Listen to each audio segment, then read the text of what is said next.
Greetings everyone, this is Rock and Roll Spot Connection with the weekly comic book roundup, and now we'll be looking at this week's DC books, starting off with The Batman's Grave, number 11. Where we left off, the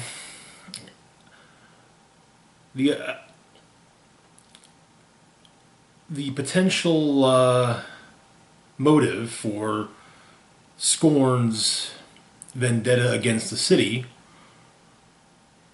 was potentially thrown on its head, with Gotham authorities stating that reinvestigating the death of the Good Time Killer, Scorn's father, and as well as his mother, revealed that GTK had in fact murdered his wife before going out to face the police. So the issue begins. So part 11 begins at at GCPD.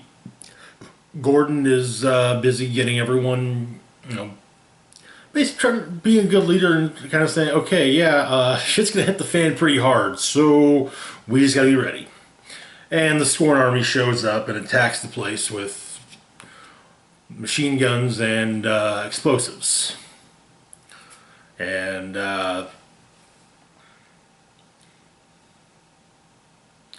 Scorn declares he wants the detectives that defamed his family, and he wants Gordon.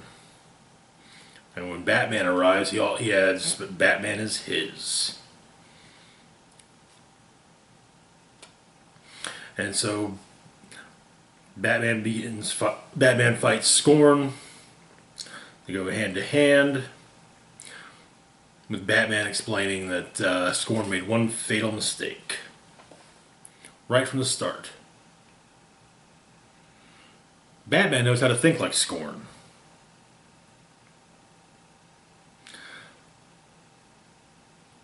And their fight continues, and Scorn explains that his father did charity work and parties for all the neighborhood kids. And he was a good man, and his mom was a good woman. And you, as in the GCPD, Gotham City, killed them. But Scorn manages to escape.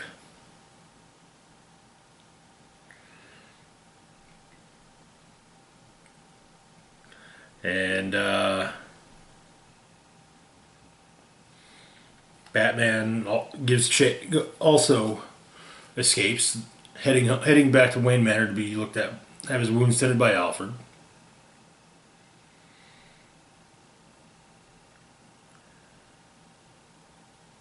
And he's trying to figure out what to do.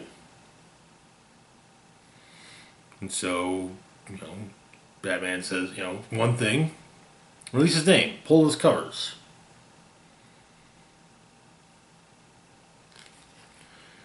And so, it's done. And it's explained that they, and Gotham City officials say they want to bring in Scorn alive, but if he wants to die in the matter of his father, well, they'll happily oblige. And Bruce watches the statement, and either him or Alfred are all that enthused by that last bit.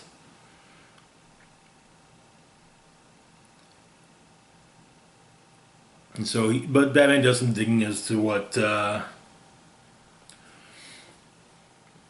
Scorn's father did as an actual job.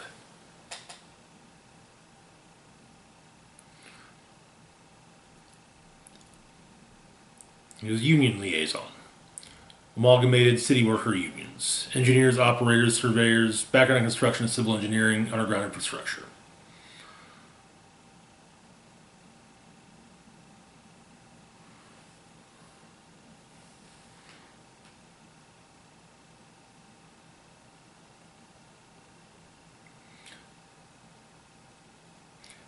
But Batman is figuring out what Scorn's going to do. And he explains to Alfred he's going to gather his resources, figure out a plan, go outside. And then Alfred gives him one final warning before he goes. that is sworn as Batman. In destroying him, he implores Bruce not to destroy himself. Make very sure that Scorn is taken alive. And then Alfred ends by asking that Batman not let himself be killed. Please.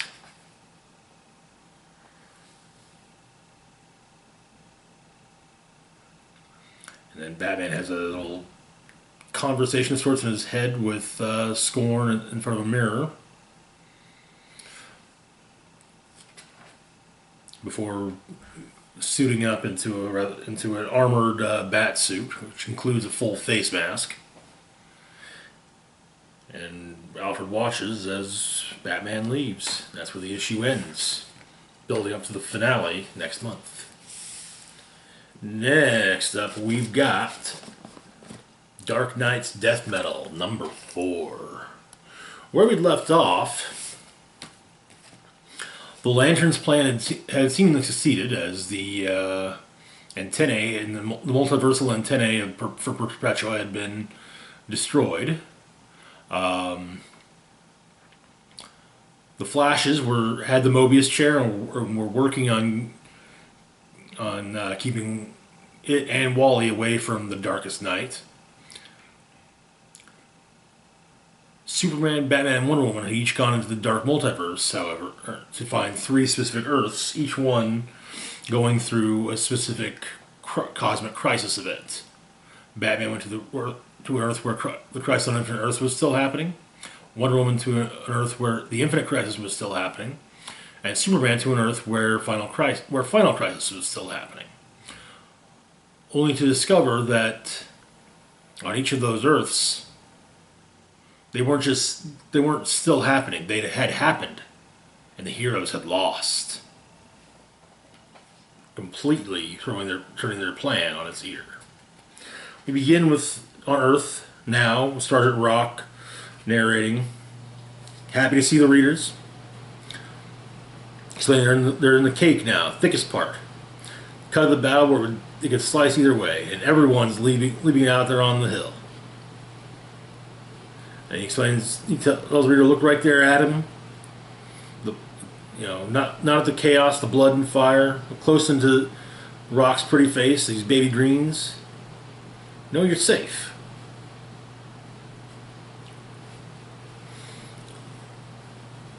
And, if someone runs by, what's left of Sergeant Rock loses its train of thought before being picked up. We get a quick rundown of what the Lanterns did, what the Speedsters did, and the mission undertaken by the Trinity. Also, the Trinity's other companions getting into Castle Bat have been attacked by the Robin King. And it does appear that Jonah Hex has finally has once again died. But as Rock continues on, Ambush Bug comes through and picks him up as the battle continues. On Crisis on Infinite Earths, the Anti-Monitor is trying to destroy both Batman and the Alfred box. On the Final Crisis Earth, Darkseid is attempting to destroy Superman in a fire pit. And on Infinite Crisis, Superboy Prime has imprisoned Lois into Alexander Luthor's multiversal device. Apparently, and Prime explains that basically he's turned that Earth into the Earth, basically kind of the Earth he remembers reading about in DC Comics. Bear in mind, Superboy Prime's whole shtick is he's the Clark Kent from the real world who read about Superman, Batman, Wonder Woman, and so forth in comic books. And then one day, it turns out, oh, he's actually Superman. And he gets called to save the multiverse. But basically, it's an innocent, charming, inspiring. Heroes are inspiring. You know, good. They don't have those dark tendencies or those moments of of having to make that tough decision where there's no real good call to make.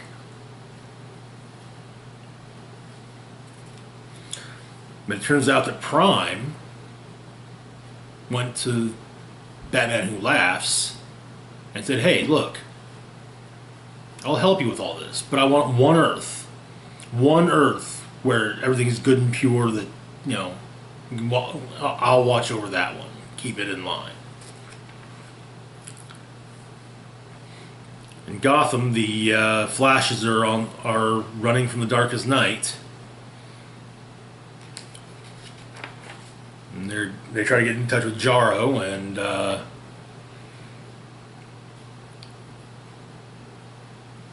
Robin King is caught up with Harley, Swamp Thing, and Jarro, and sticks his knife in Jonah's head.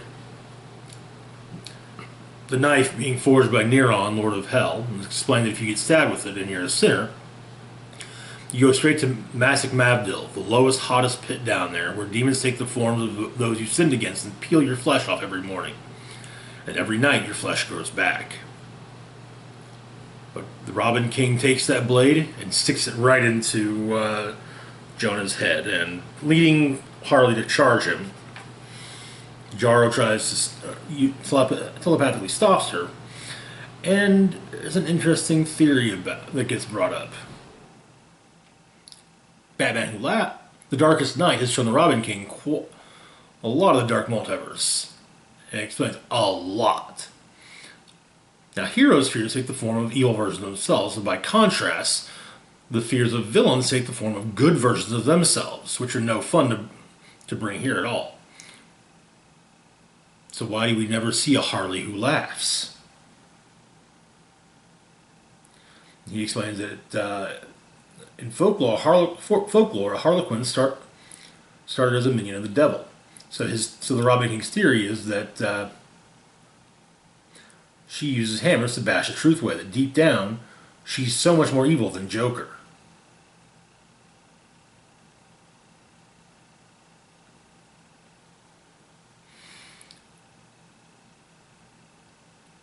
And Jarro's also trying to get in touch with Diana, but he's getting nothing. He can feel little offer boxes, but that's all.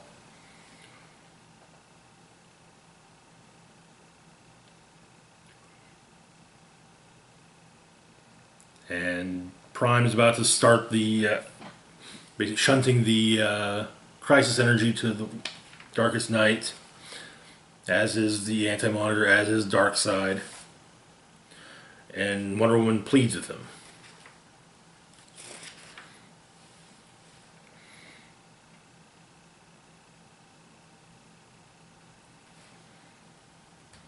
And Tene's ready to fire.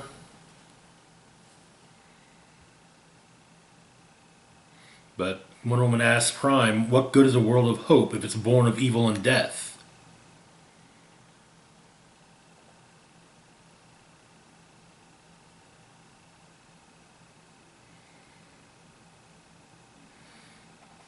And she convinces him. And so the crisis energy is channeled to the Mobius chair.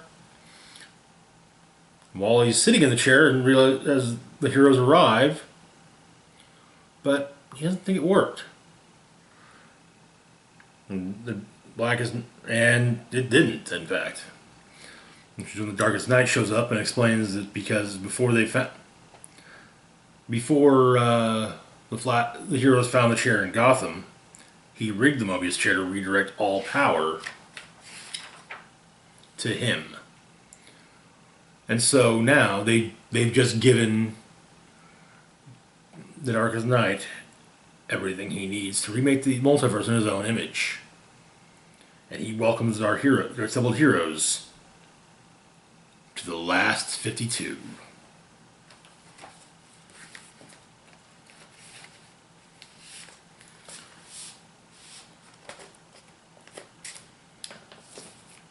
Next up, we've got DC, The Doomed and the Damned one-shot. This is basically DC's Halloween special. It is, after all, October. We got 10 stories. We got Madame Xanadu and Man-Bat and Grief's Quiet Name, Batman and Urban Legends, Green Lantern and the Shadow over Coast City, Wonder Woman and Raven and Inner Demons, Solomon Grundy and Ra's al Ghul in 7 Days, Superman and Swamp Thing in From Humble Roots, Orphan and Orca in The Hunt, Aquaman and Frankenstein in Follow the Water, Beast Boy and Clarion in Beast Boys to Men, and Baitor and Darkseid in Baitor vs. Darkseid. So, Grief's Quiet Name begins in Gotham. Madame Xanadu is tracking a spirit, and she's asked Man-Bat to help. It's a little thing, so calling Fate in would be overkill.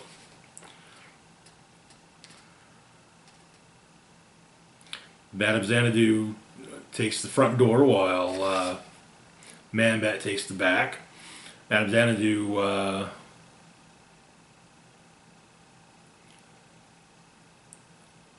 asks the woman in the apartment, knocks on the apartment door, and she asks if there's a problem, and Madame Xanadu says there is a problem, and she thinks the old woman knows. And the old woman's eyes glow reddish, that she does, and turns out she's a white Martian. And it's explained that back during the Terra Incognita arc of JLA, when the white Martian invasion, she didn't want to be part of it, so she decided to leave her Martian past forever. Found a human who had died, and took over her life. She's made friends, helped neighbors, and hasn't hurt anyone in all these years. She wants to live out her life, and she's been like that so long she can't remember even how to do most of the things Martians can do. And that's the only life she even knows now. Meanwhile, the ghost has gone to the grave of her late husband, and Dr. Fate will be called to wipe the memory of the White Martian of all White Martian-y information. Which brings us to Urban Legends. A young boy named Diego is being hospitalized from Martha's house, a safe place for boys. And his younger brother explains that he was gotten by Mr. Slowdeath. However, no one's listening to him, except for Batman. And so the kid tells Batman what happened. They go into a mirror, and basically the idea is you say Mr. Slowdeath 3 times in front of the mirror, and Mr. Slowdeath is then supposed to appear. But Caesar, the young boy, explains that it'll only work if a kid says it. So Caesar says it. And a portal opens within the mirror, and Mr. Slowdeath comes out, and so Batman fights Mr. Slowdeath, puts on some nth metal brass knuckles, and manages to send it packing. And Diego makes a full recovery, and apparently Caesar got in some trouble for the problems he had at the ruckus he caused in the washroom the previous night. But Diego knows that Caesar's telling the truth, and he points up at the top of the building where Batman's running along the edge, and says, and he knows too. Which brings us to The Shadow over Coast City, starring Green Lantern. So Green Lantern's in Coast City. It's chasing an escaped science cell prisoner, and there are creatures attacking, of all people, Jason Blood. Turns out the science cell prisoner is spawned from hell. So Etrigan and therefore Jason Blood are there for the same science cell escapee. So of course teaming, and the science cell escapee's shtick is to turn the local population into its children. It can be reversed when once they've been apprehended, but the children tend to be rather violent. So Etrigan is facing off against the children, and Green Lantern's trying to say, hey, these are people who have just been, mucked around with. We need to deal with this person. We need to deal with this thing. And so they both try and fight the creature, but no avail. So they have to work together. Etrigan explaining that they use a spell to bind, but Etrigan doesn't know the demon's name or his kind. So Hal asks the ring what the prisoner's name is. So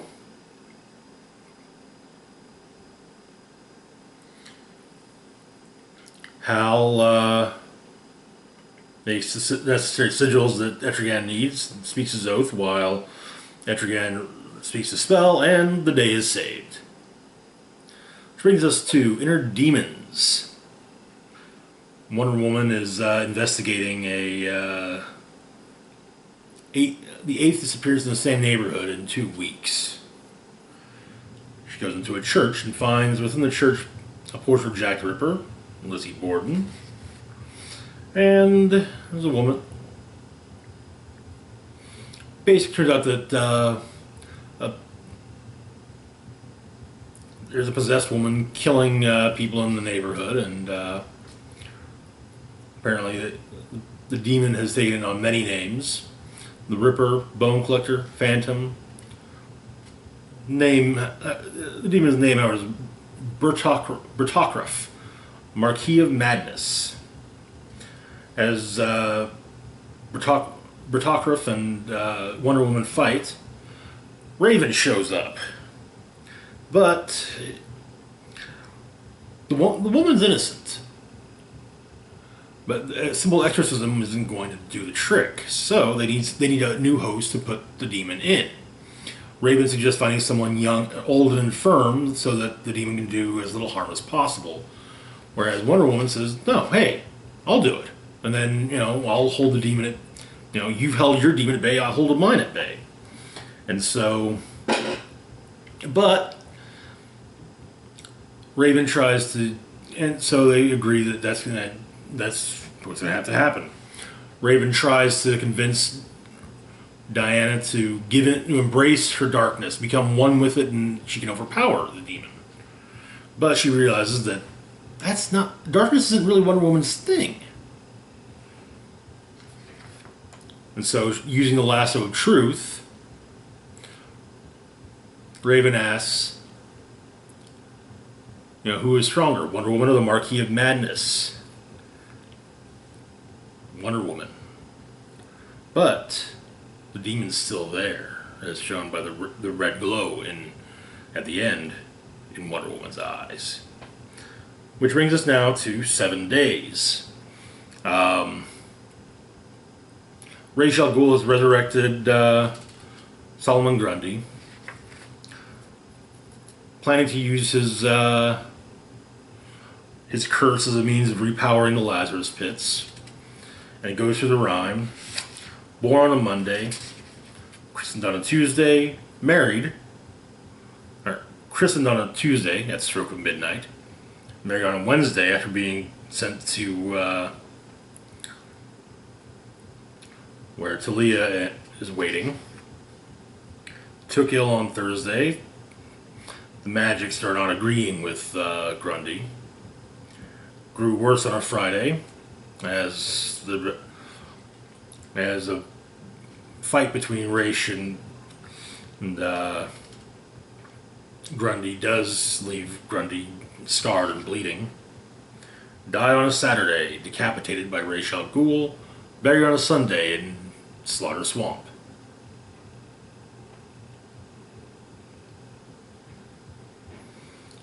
And as they leave, Ra's explains with Grundy dead, he's once again immortal, so no matter how long it may take, no one will ever stop him again. However, in the swamp, Grundy's head reattaches to his body. And he says Grundy still lives and he will come for Raish. With the ending saying, reborn on a Monday. Brings us to our next story from Humble Roots. Fruit picker in a small town recalls meeting a reporter named Clark Kent. Talked to the guy in charge, Clement Lisk, a man from Gotham. The woman didn't much trust the reporter from Metropolis. Then Superman the Swamp Thing showed up. Superman discovered that something was growing within all of the workers. Turns out, also, Swamp Thing noted that the fruits they were growing were more like the red than the green. Turns out, the man in charge is none other than Clayface. And little bits of himself were in the fruit that everyone's eating, and therefore in them. And so he basically takes control of the townsfolk, and they make him bigger, and then Swamp Thing is able to overpower him.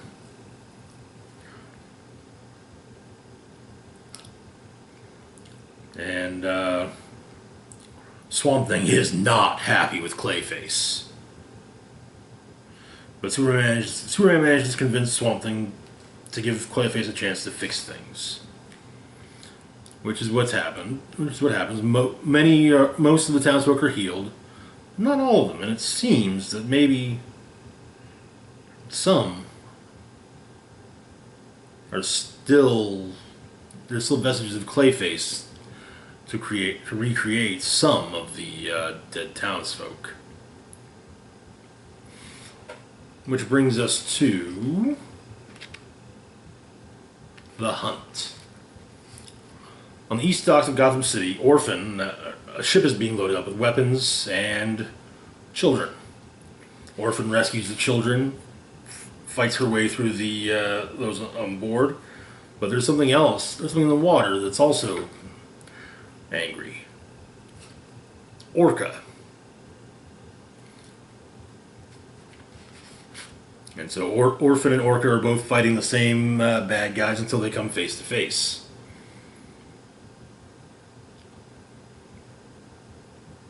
As Orphan's not there for Orca, she's,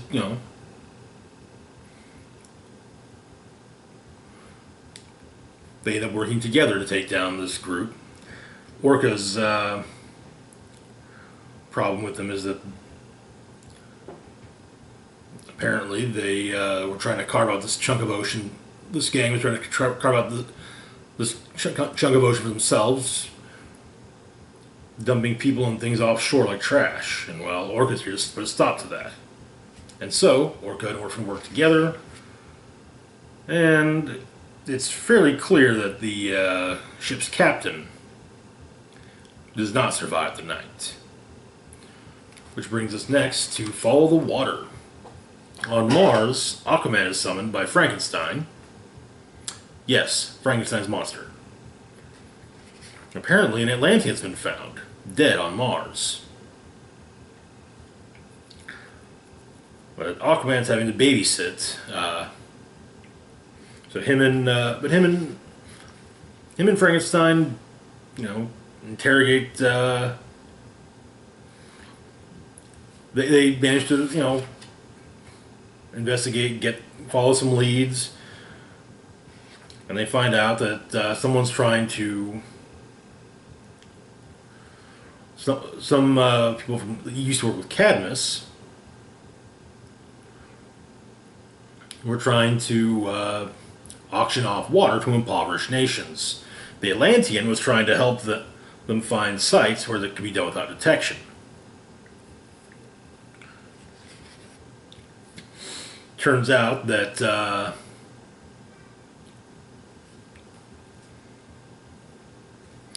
the Atlantean's youngest son had been gravely ill for weeks. The Atlantean had exhausted every option beneath the waves, so he looked up for his boy's health. The surface dwellers had access to strange and impossible technologies, and they made promises. Promises they'd had no intention of keeping. But Aquaman managed to defeat all of them. And then realizing that a few minutes more, maybe the dead Atlantean might have reached Aquaman in time, and Aquaman could have saved both him and his son. But all the man's king could do was honor the desperation and commitment to protecting his children from harm, as all parents were meant to do. All he could do was avenge the Atlantean. But Frankenstein does ask a question of Aquaman. How good are Aquaman and his daughter at keeping a secret? And they find a beach on Mars.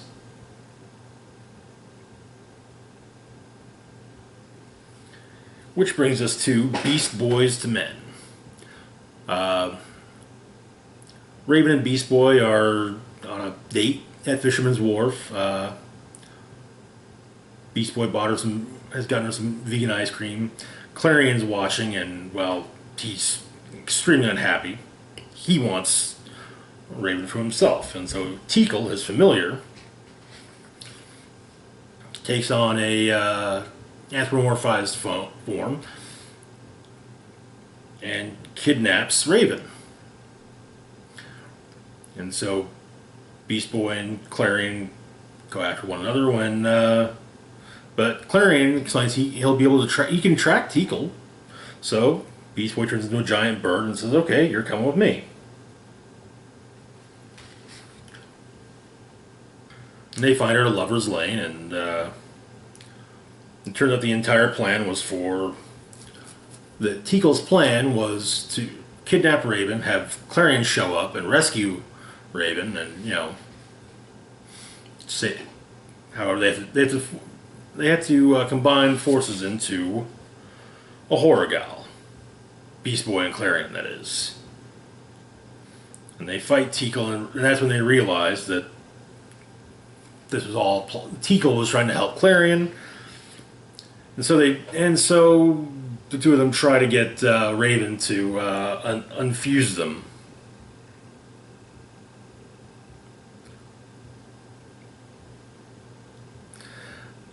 But yeah, as they're heading back towards the city, no solution in sight. It just gets funnier. Brings us to our finale: Baitor versus Darkseid.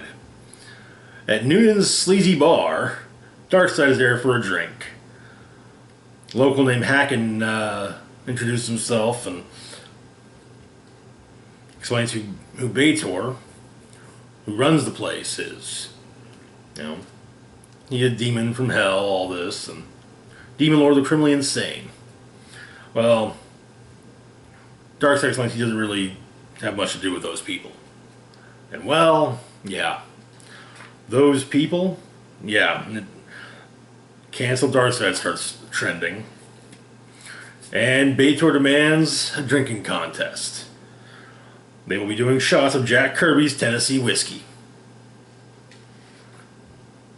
And word has made it all the way to Apocalypse about the challenge. So, even Batman has popped in to chime in on the calls for Darkseid to drink. And, well, Baitor does seem to win when Darkseid's sloppy ass is put in the back of a cab, and apparently he makes quite the mess, which is where the issue ends.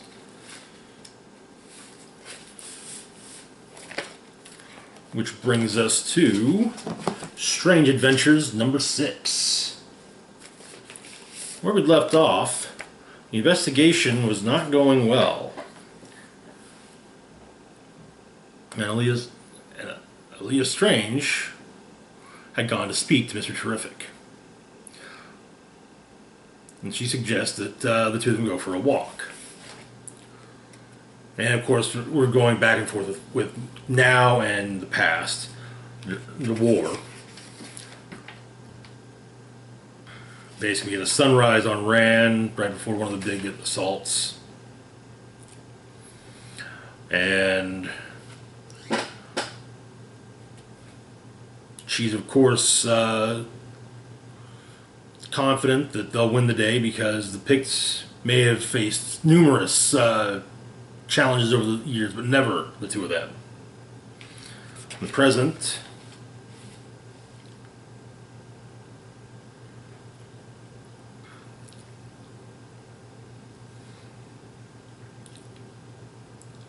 Aaliyah and Mr. Terrific go have a drink and talk about dead children.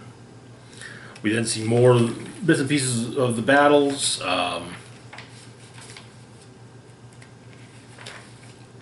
We find out the story with Mr. Terrific.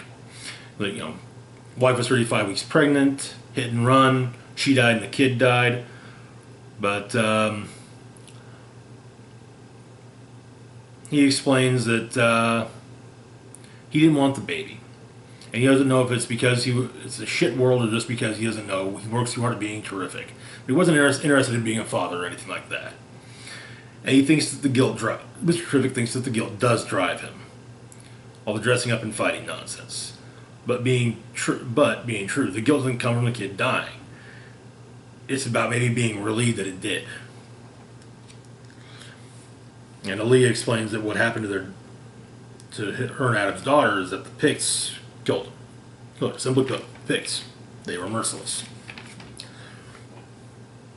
He then explains that Adam got taken at the Battle of the Rocks to the end, just as they had victory. To talk about what happened to him, but it was ghastly. After he escaped, he came back to them and he was different, more vulnerable, she supposes. Not long after that, he went into the desert with their daughter, father-daughter bonding. They were ambushed, the daughter was killed. One might think that Adam's friend should have saved her, but he was changed.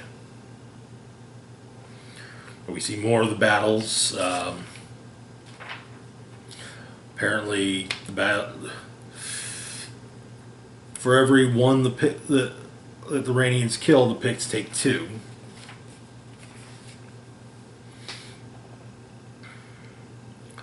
They continue to make their way through the war. And in the present, Mr. Terrific recites "For Whom the Bell Tolls" to Adam's wife.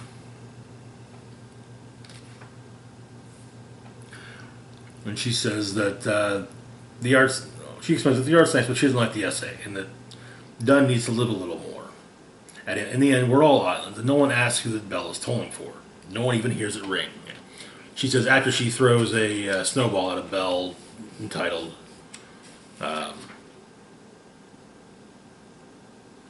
"For Whom."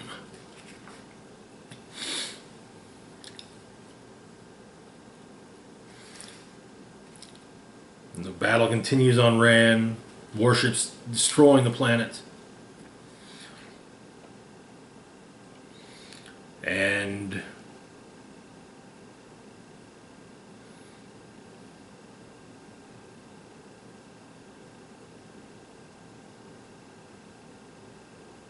she says that it was a war, there were the good guys, but they weren't always good.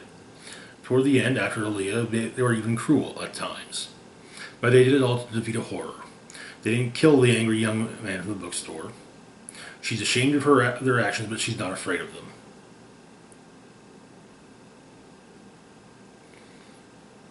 And then Terrific asks where they buried Aaliyah's body. And Alana tells her that there wasn't a body. There was no body. They just put up a small monument. And he says he guesses he believes her.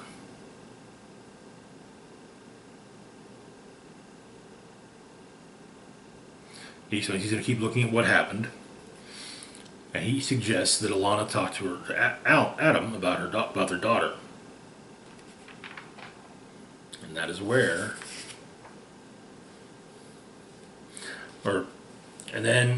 back during the war, Alana and Adam were flying towards one of the battles, and they're both shot down. I presume this is the Battle of the Rocks when Adam was taken, because he is taken. And that is where the issue ends, with a quote from Marie Severin. Yeah, it's one thing to tell a joke about it, but it's another thing to spend your whole day doing a mass murder and dismembering scene, and, you know, it's not exactly uplifting.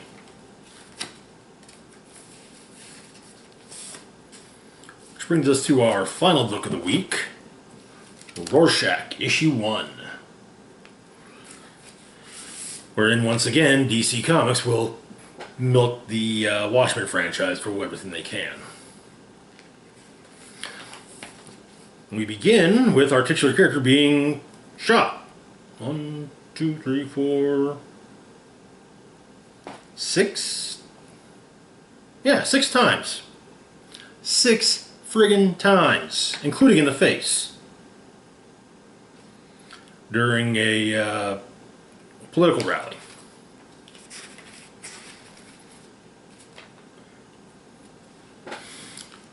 An FBI man's been called to look into everything. Campaign security brought him in.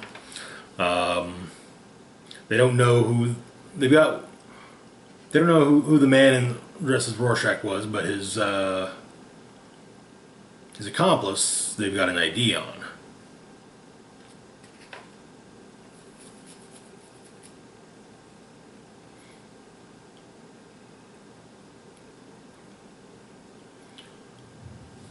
There's a tape as well, but they're trying to figure out but they're trying to figure out a way to play without breaking it. The mask is a simple Rorschach mask you find at any costume store. Not one of those real ones that actually changes like Rorschach's did, but you know. The FBI guy talks with one of the surviving guards. He's dying. Find out what happened. He got his hand broken in a door.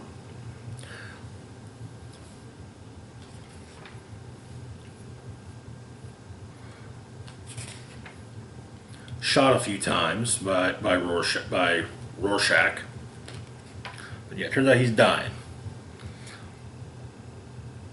Well, they finally, anyways, the FBI guy gets a call about the tape, though.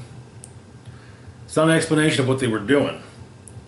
Basically, it's a seance.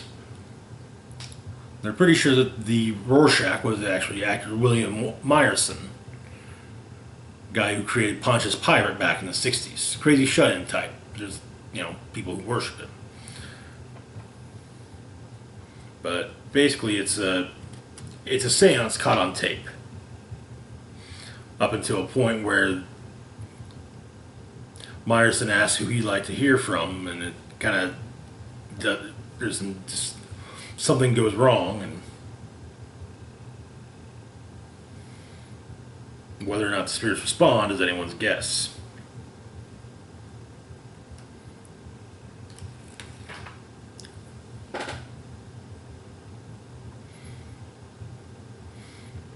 But the failed assassins are discovered to be William Myerson and Laura Cummings.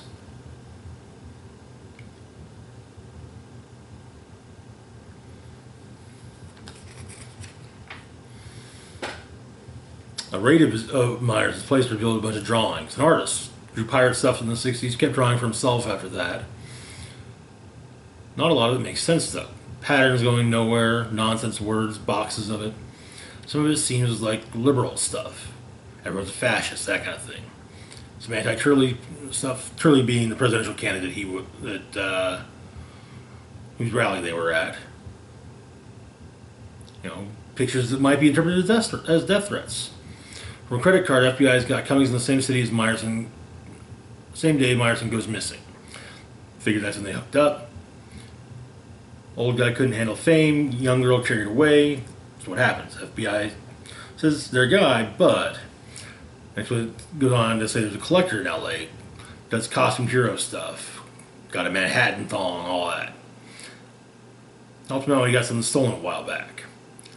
Back in '86, Walter Kovacs goes to Sing Sing. He's his prince. Everyone thought they got burnt up in the riot. But the collector, he'd already bribed a guard for him. So he reached out to the guy. Guy sends over Kovacs' prints to compare with the ones on the body. The two sets matched.